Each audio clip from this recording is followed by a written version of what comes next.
On today's webinar, we'll discuss artificial light at night, abbreviated ALAN, A-L-A-N, and heart disease. Could light pollution be shortening your life? And I know that might sound weird to those who have not been in the health game long, but if you research light, you'll find that light is crucial to our health when we have appropriate exposure and proper wavelengths, but it's detrimental to our health, as you'll learn tonight, if we have inappropriate exposure and or wavelengths. And so this is a topic that is not new, but we're going to cover new research today. But first, I just want to show you that if you haven't seen it, I've written a best-selling book called The Autoimmune Answer, and you can get that at the autoimmuneanswerbook.com if you're interested.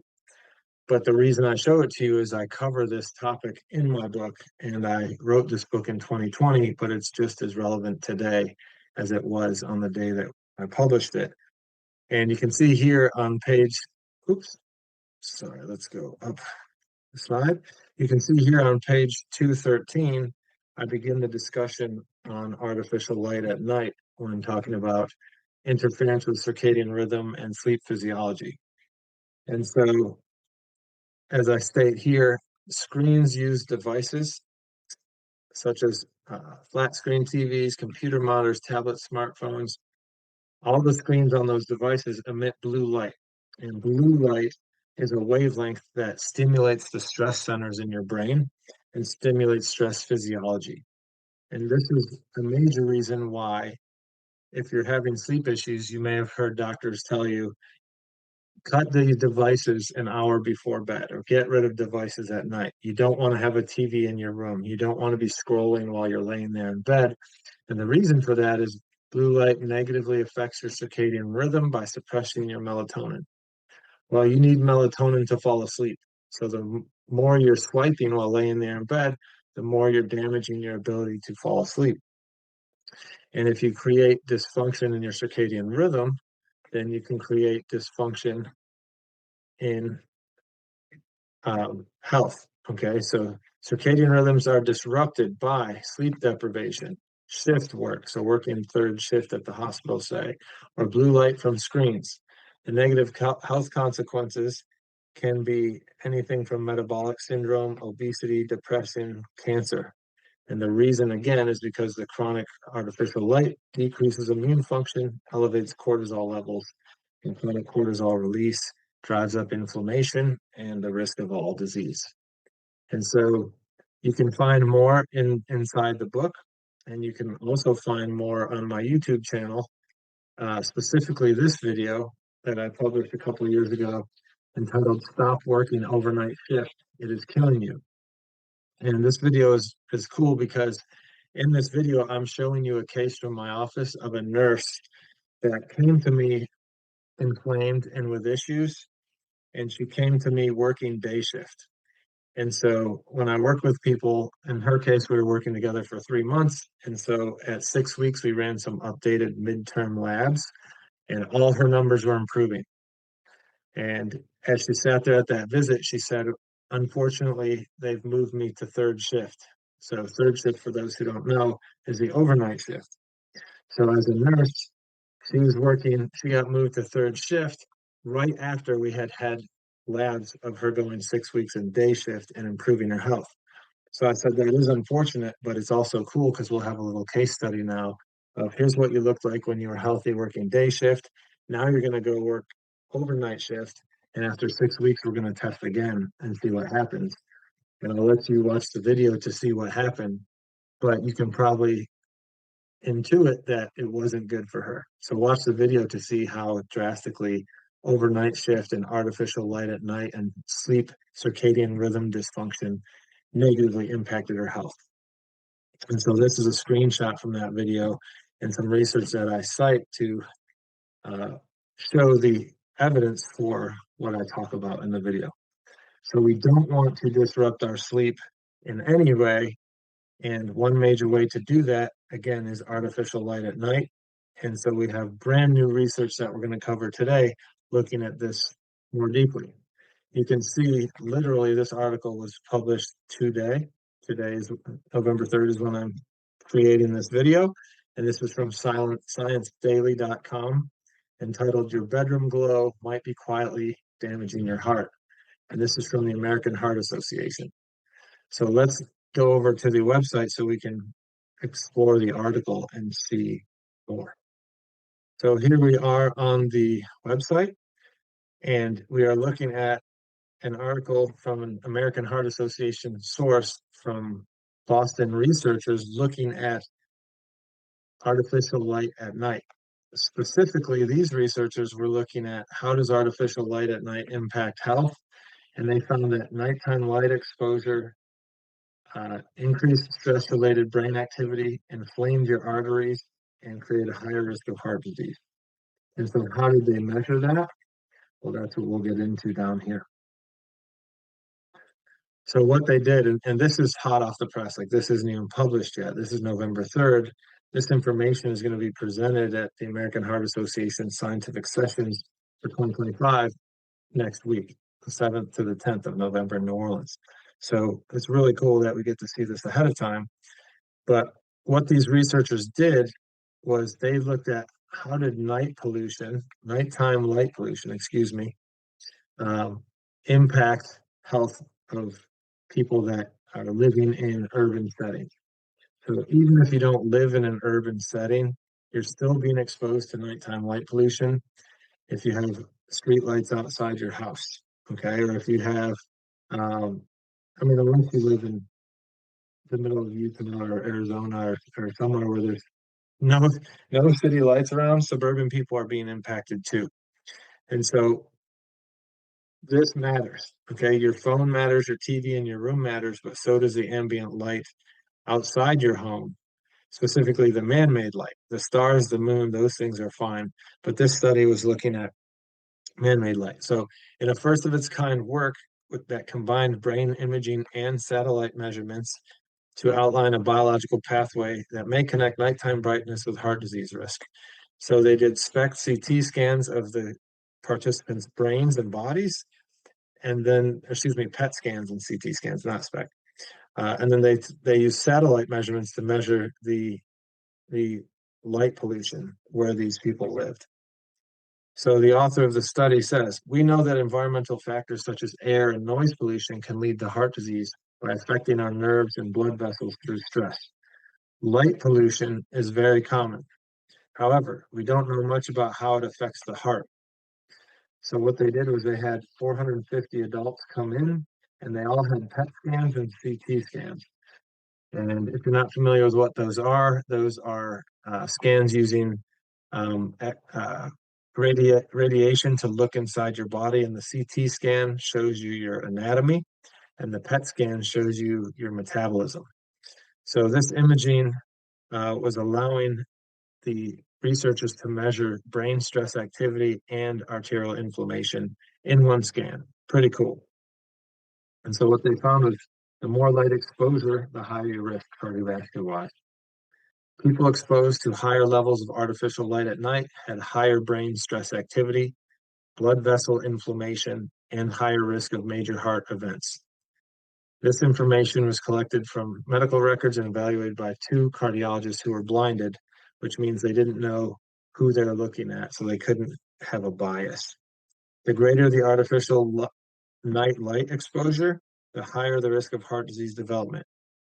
Every standard deviation increase in light exposure was associated with a 35% increased risk of heart disease over a 5-year span and a 22% increased risk of heart disease over a 10-year span. These associations remain after accounting for traditional risk factors like other socio-environmental exposures like noise pollution and socioeconomic status. And so the reason you do that is you want to figure out what factor matters and is the factor you're studying mattering. So after accounting for other factors, this still applied.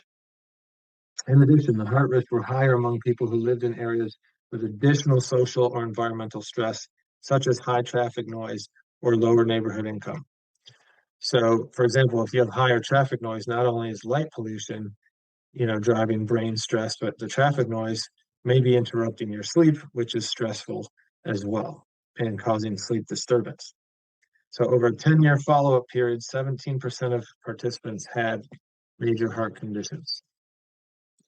So back to the author of the study, he said, we found a nearly linear relationship between nighttime light and heart disease, which means the more night light exposure, the higher the risk.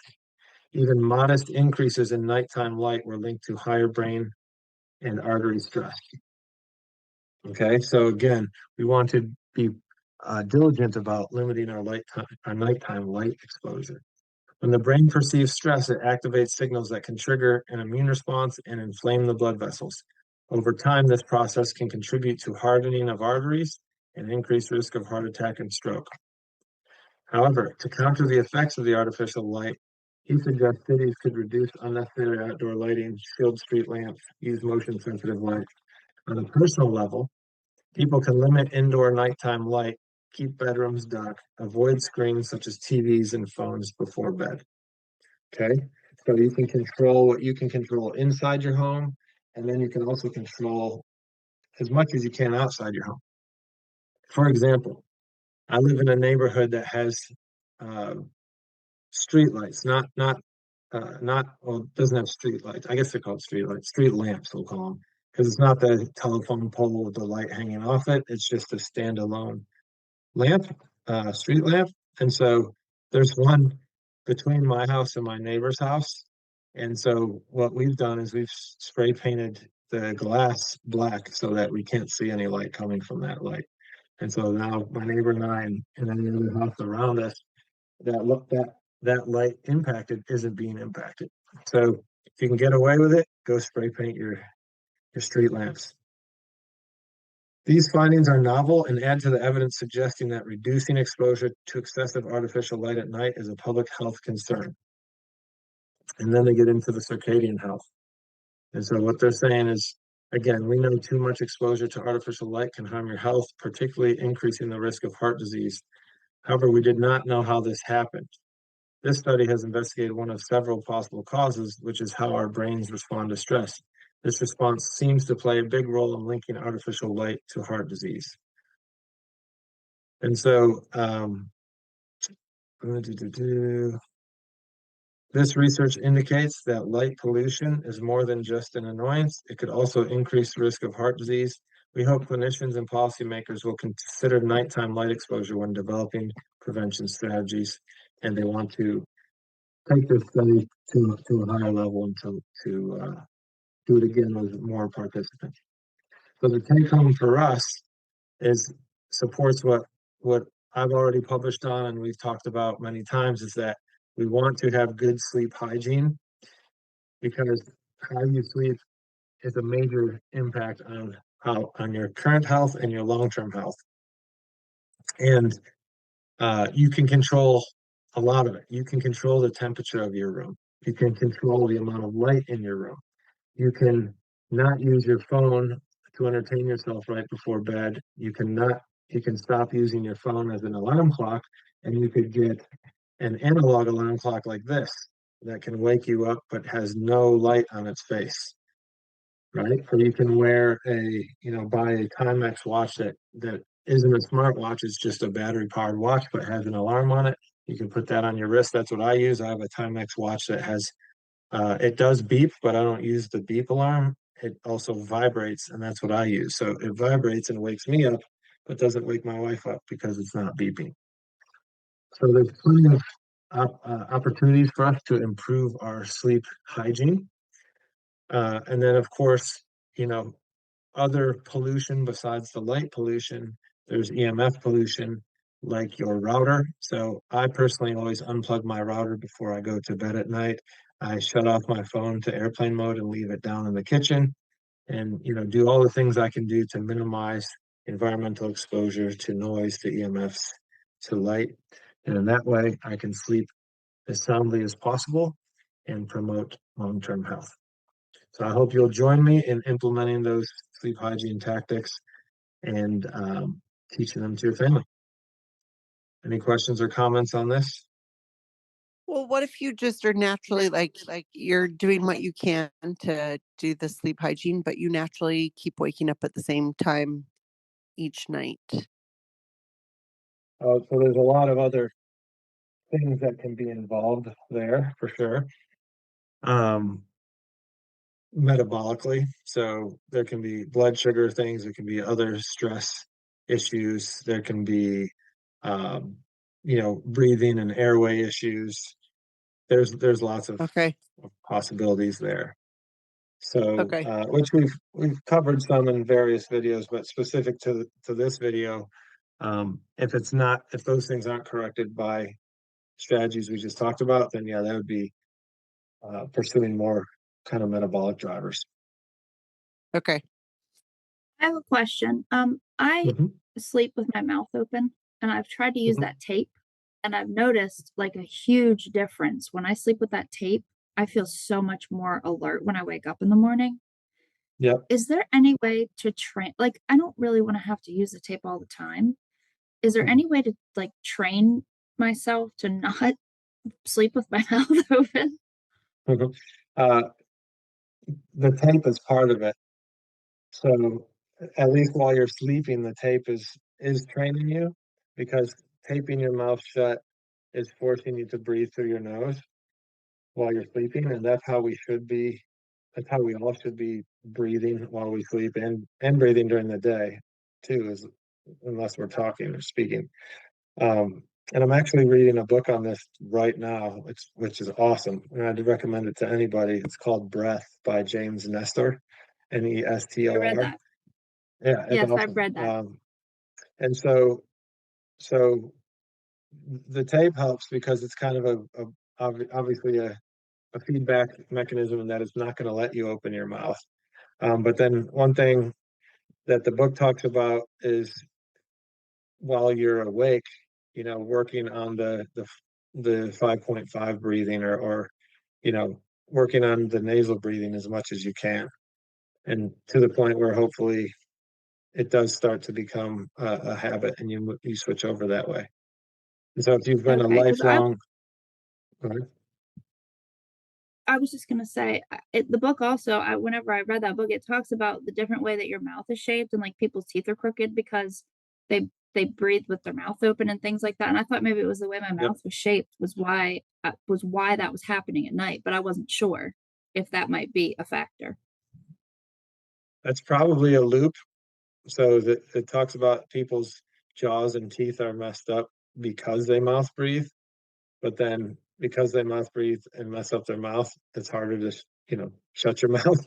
But Okay. they also cite studies in there where um, they did it to monkeys for like I think it was 2 months in that study where they plugged their nostrils and made them mouth breathe and their facial structure totally changed. But then when they pulled the plugs and allowed them to nose breathe again, their faces returned. Yeah. So one thing, will your face totally change? I don't know, because one thing we have to consider is if you've always been a mouth breather while you're a 40 something, you've got 40 something years into that, right? So, Right. switching to nasal breathing for 2 weeks maybe isn't going to completely change your structure, of course, but also just your habit.